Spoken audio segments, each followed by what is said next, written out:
let's start the final in-class activity for today's lecture on inverse Z transforms.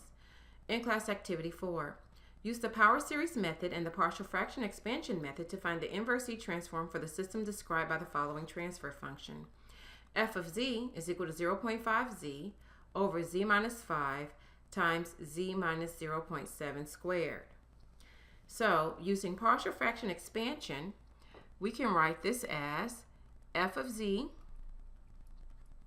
over Z is equal to A over Z minus 0.5 plus B over Z minus 0.7. And since this is a repeated pole, we can also have a third term, C over Z minus 0.7. So we can use the cover-up method to solve for A and C, but we'll have to do something different to solve for B. So A is equal to 0.5 over Z minus 0.7 squared evaluated at Z equals 0.5. So A is equal to 12.5. C is equal to 0.5 over Z minus 0.5 evaluated at Z equals 0.7. C is equal to 2.5. So the method we can use to solve for B is cross multiplication, where I multiply the left and right side of f of z by that common denominator, z minus 0.5 times z minus 0.7 squared.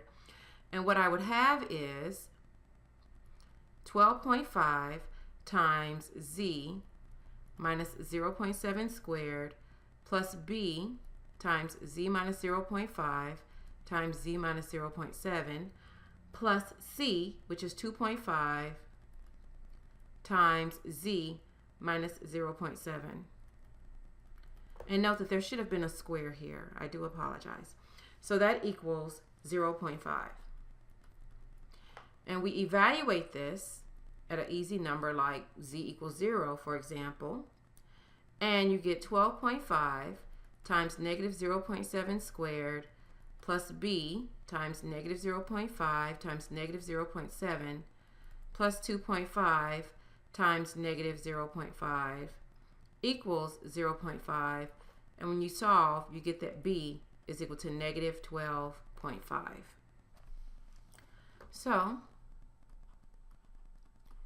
f of z over z is equal to 12.5 over z minus 0.5 minus 12.5 over z minus 0.7 plus 2.5 over z minus 0.7 squared. So f of z is equal to 12.5z over z minus 0.5 minus 12.5z over z minus 0.7 plus 2.5z over z minus 0.7 squared. So now we go to the table and you get f of n is equal to the quantity 12.5 times 0.5 to the n minus 12.5 times 0.7 to the n plus 3.57n 0.7 to the n u of n. Let's talk about where that 3.57 comes from. So the form on the table for the inverse Z transform for something with a square in the denominator is 0.7z over z minus 0.7 squared.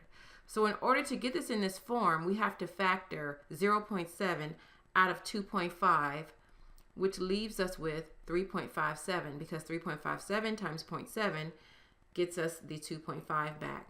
So this is where the 3.57 comes from. So now let's try the power series or long division method.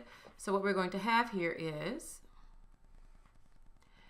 f of z is equal to 0.5z, and now I'm going to multiply out the denominator, z cubed minus 1.9z squared plus 1.19z minus 0.245.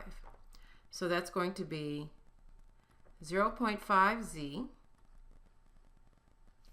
divided by z cubed minus 1.9z squared plus 1.19z minus 0.245. So the first term is 0.5 z to the negative 2, which is the product gives us 0.5z minus 0.95 plus 0.595 z to the negative 1 minus 0.1225 z to the negative 2. The next term will be 0.95 z to the negative 3. And down here when we subtract, you get 0.95 minus 0.595 z to the negative 1 plus 0.1225 z to the negative 2. Now, when you multiply, you get 0.95 minus 1.805 z to the negative 1 plus 1.1305 z to the negative 2 minus 0.2327 z to the negative 3. As you can tell, this is getting messy very quickly.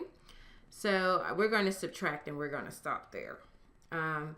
So we subtract and we get 1.21 z to the negative 1 minus z to the negative 2 plus 0.2327 z to the negative 3. So the next term is plus 1.21 z to the negative 4. So f of z is equal to 0.5 z to the negative 2 plus 0.95 z to the negative 3 plus 1.21 z to the negative 4, or f of n is equal to 0.5 delta of n minus 2 plus 0.95 delta of n minus 3 plus 1.21 delta of n minus 4. So we get that f of 0 equals f of 1. Those both equal 0. F of 2 is equal to 0.5.